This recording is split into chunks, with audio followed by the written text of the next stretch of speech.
Find that girl.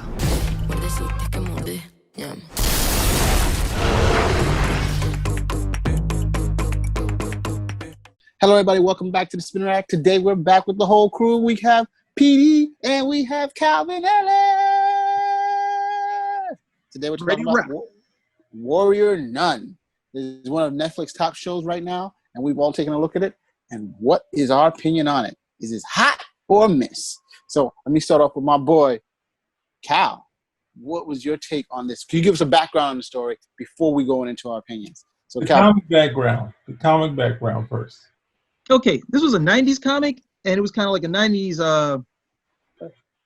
the politest way I could put it, good girl art. Mm-hmm. Okay, so you pretty much had, the characters were nuns, and they were running around in these very revealing habits, showing a healthy amount of leg and cleavage, and you could see nipples through the habit, that type of stuff. And it definitely had it was one of those niche books, and it definitely had a following, and it was like some wild, tongue-in-cheek, over-the-top type stuff when it came time for the stories. So I think that's as much backdrop as we need.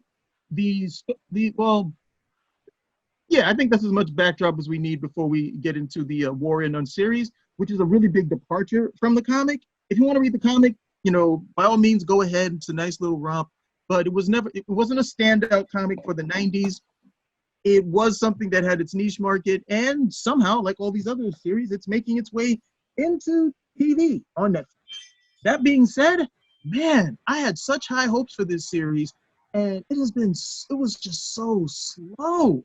I have never seen, it was just really, really slow. The first couple of episodes, I was into it, and then it was just a slog from episode 3 onwards.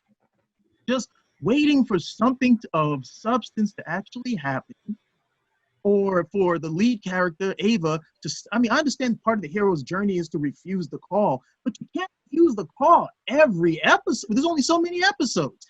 At some point, you got to get on board and say, look, I've got to do this, especially since the alternative for her character is, okay, either you can be the Warrior Nun leader, or you're going to be dead, or you're going to be paralyzed. You would think she was like, okay, great, I really want to prove that I'm worthy of this.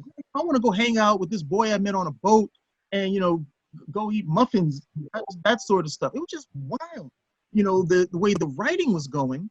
And I don't want to give anything away, but some of the characters I thought were more developed, turned out to be characters that we're probably not going to see again.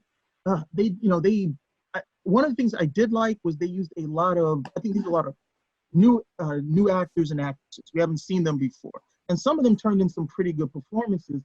So long term, some of them need a bit more seasoning. The couple of episodes, they were okay. And then the longer it went on, the character became, what seemed to be a rounded character became so flat with more screen time for them. Yeah, so overall, man, I was really looking forward to this series. I had a lot of high hopes for it because I thought this was something that they could mature from what they did in the comic books. But this was like a failure to launch overall. It just didn't happen. It just didn't happen for me. Mm-hmm. So, Petey, give me a little background on TV series before you jump into your review. You mean as far as what's going on in the beginning of this? We're caught in the middle of a battle where we obviously see some warrior nuns, and they're close. They're trying to figure out one of the lead warrior nuns is in a bad way. She says she's dying. We don't understand why she's dying, but they say take it, and we find out there's some key to her being the leader, this halo. And they actually had to take it, very graphic, taking this thing out of her back. And then at the same time that happens, almost like the way it would have, like right in that point, everything explodes. The other nuns are going away. The person who's their helper, who's trying to heal the girl, only has this halo and says, I had to put it into this other girl because this is all I got. The other one has been injured. With you see it's not explained initially, but you see something blue in her chest, so you don't understand why this person who's dying wouldn't just put it back in her and that sort of thing. So they put it in this person who's dead, this dead person that was in was a monastery, and she comes alive. This young person comes alive. And next thing you know, she's kind of thrown into the world, almost like she's experienced the world for the first time. And ultimately, she starts to see that she has power. She gets hit into a car and such. And then she connects with these like drifters. And then slowly she's brought back to the nuns. And we get a story where she's being chased by the nuns. She has this new sort of makeshift grifter family. And there's also, whenever the parties they go to, there's someone that's unlocked the keys to this other dimension, which could be, the other world. We have a cardinal from the Vatican, he's out there. So there's a lot of characters and a lot of things going on that they had to set up in the first couple of episodes. And at this meeting where this company, they go to we're going to step into another dimension. They had this whole big setup. The cardinal was like, oh man, the cardinal's an actor we've seen before, and he's been pretty bad in most of the stuff. So we know this guy who's a man of the cloth has an edge and could be terrible. We also start to see the nuns a little while after that in the same scene. And they have a lot more edge even than when we first saw them. They're a lot rougher, they're a lot heavier, and we get to see the person that was taking care of Ava originally, who there's a hint of that she could have possibly committed suicide or something the nun did. There's so many elements that are going on in these early things that they're trying to set up. But ultimately, I think that would be enough to say that there's so many factions that are going on in this story.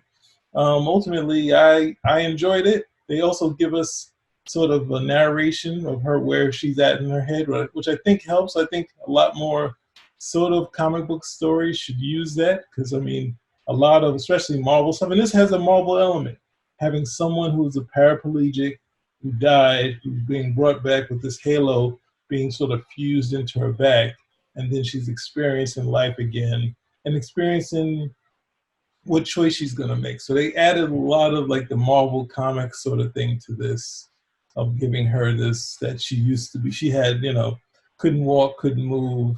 She also has this history, so they kind of get to her past from time to time. And then, of course, all these other characters, they have a large past that we can draw to. So I'm not sure they're going to do flashbacks all the time, but, ultimately it's a good They start. always do. So I'm just saying they always do flashbacks. Sorry. Then, it's a good start for it. They do have a long period before she decides the way she's going to go, but there's a big hurdle of someone who's had no life, who was sort of trapped to a bed, and now she's sort of free. And she also has a call, and she sees this, but she doesn't understand it yet. She can see when danger is going to happen, but some of that stuff, thankfully, it doesn't give us the norm. They haven't always given us the normal thing when these things happen. And she has rivalry with the other sister nuns or sister warrior nuns. There's so much stuff going on in this thing. But it's ultimately, she's a fun character.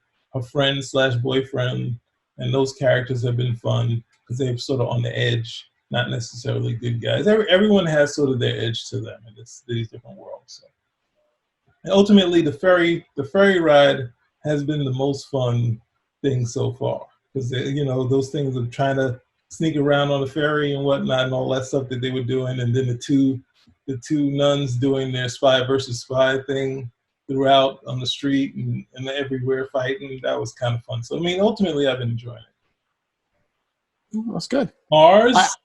So I watched it, and I got to say, I found the show enjoyable. Very interesting. I like the fact it has Christian superheroes, You don't see that too often. Usually it's like there's this whole world where you have positives and negatives. Like you said, you have demons. Even people in the Christian world in the Catholic world, are good and bad.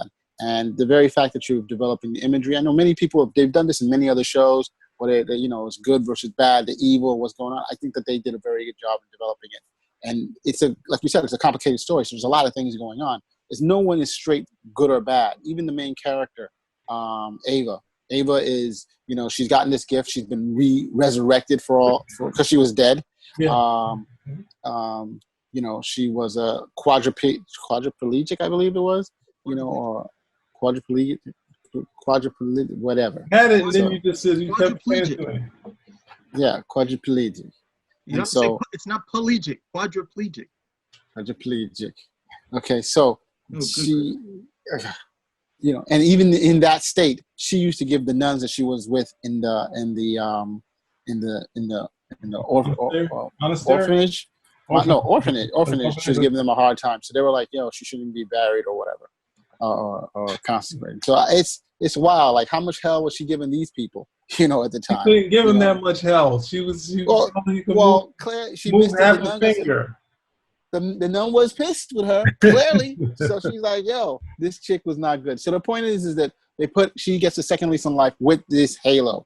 And what do you expect happens to a person who's basically been locked in their body the entire time? She wants to try everything out. She's not sure what's happened. Initially she thinks she's dead and gone to heaven. But that's another thing too. Did she commit suicide? Did somebody kill her? Still not 100% sure about that. And the fact that she takes this power and then she runs with it. And so you have this whole duality between the sisters and not even the sisters, the head father, I forgot his name, that he's saying, you know, this is destiny. Destiny chose her just like it chose the original warrior nun. Yeah, Father Vincent, who chose the original warrior nun, where she was a pagan. I think in the comics she was a Valkyrie. I don't know if they explained that well in the show, but she was a pagan and she becomes a Christian. And not Christian, she's given the halo from an angel, and therefore she has her powers and stuff. And so here is what you're talking about, that now this young person, and they've had many different incarnations of a warrior nun over the years, over the 1,000 years, since I think it was 1066 or whenever she was originally given it. And what ends up happening is that she's given this power. What are we going to happen? What's going to happen? So my thought was like, it's going to be one or two things. You know, she's going to be like, oh, I'm going to accept this responsibility and run with it. Or she's going to be, they're going to have to chase and run after her. And that's exactly what happened. They had to chase and run after her to accept her destiny. That this is what you have to do. But at the same time, you have others, like one of the name is Lilith, who's trained. Her family has had warrior nuns. Her family has great supporters of the church. The cardinal is backing her to get this thing. And yet, you know, she's like, this is something that's rightfully mine. Should it be given it to her or should it not? You know, and the thing here is that, and I think I was, you know, if the character is so disagreeable to it, where Cal was saying it took her so long to finally accept what she is, or accept that the halo is something that she's destined to have, why not just give it to Lilith? Why not just pull that damn thing out and just say, yo, Lilith, here. You know what I'm trying to say? It's going to be like, slam. No, they said that she could die, she not. But the point of the matter, I think the story was pretty interesting. I like the other nuns, Lilith, Sister Mary. The other ones, they were pretty good. I can't remember their names right off the top of my bat. I thought they were developed. They all had distinct personalities, doing very distinct things. I liked her friends, her boyfriend. The boyfriend, I got the angle, but the others, I don't think they were as developed as I thought they could possibly be in the show. But I mean, hey, that's only natural. This is a large cast of characters. You know, we see some very veteran actors here. We see a lot of new actors in here. Like the Cardinal. I've seen him in so many roles. He's played from drug dealers. Now he's playing a Cardinal. You're like, God, dog, what is this? There's nothing sacred with this guy. You know what I'm trying to say? He plays everybody, man. All bad. Huh? All bad characters. Every one of those characters are bad. Yeah, you can't go into detail like that, Peter. But yeah, I thought that but they haven't revealed whether he's bad or not. But all the characters he uses, I know. He always plays bad characters, but you know, I always liked him. I always liked the Cardinal. You know what I'm trying to say. But overall, I think it's a good start for a new series from Netflix. The one question I have is, how the heck is Netflix coming out with all these TV series and movies where no one else can produce stuff? You know, I know this series was filmed in Spain, and they were hit hard as heck with coronavirus, but yet it's out. What the hell is Netflix doing, bro? You know, I don't want to say nothing. They were prepared. Or they were filming during the damn pandemic. I didn't want to say that out loud. Whatever we need to get shows. Whatever we can get, whatever they need to give us shows, we'll take them. Well, Disney Plus is hanging on a vine, and Warner Brothers and HBO Max is hanging on a vine because they can't get nothing. This guy at Universal, these guys just popping out new shows every single day. You know, crazy.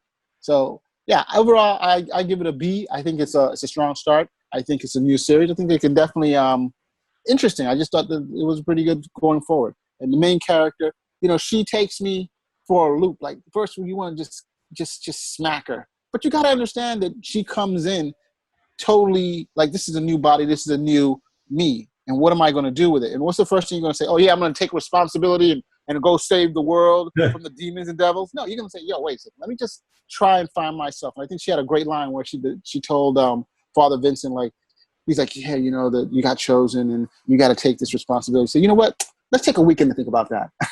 And I thought that was a great line. Like, yeah, and I'm going to go out and then we'll come back later. Because what would you do? They had another one where it was like, what was it? Was a shotgun. The girl was a shotgun nun. She says, Sister Mary.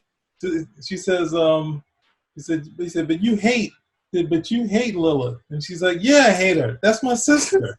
I was like, that's as true as you can get about siblings. You can't get any truer. Oh yeah, that was good. That was a good one.